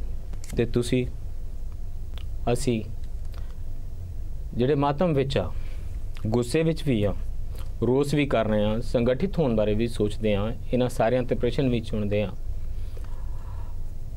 ਅਜੇ ਇੰਨਾ ਜ਼ਰੂਰ ਆਪਣੇ ਆਪ ਨੂੰ ਸਪਸ਼ਟ ਕਰ ਲਈਏ ਕਿ ਨਾ ਤਾਂ ਸਾਡੇ ਕੋਲ ਅਜੇ ਉਹ ਸ਼ਬਦ ਨੇ ਤੇ ਨਾ ਅਜੇ ਅਸੀਂ ਉਹ ਸਮਝ ਪਾਈਏ ਕਿ ਇਸ ਸਭ ਨਾਲ ਕਿਵੇਂ ਸਿੱਝਣਾ।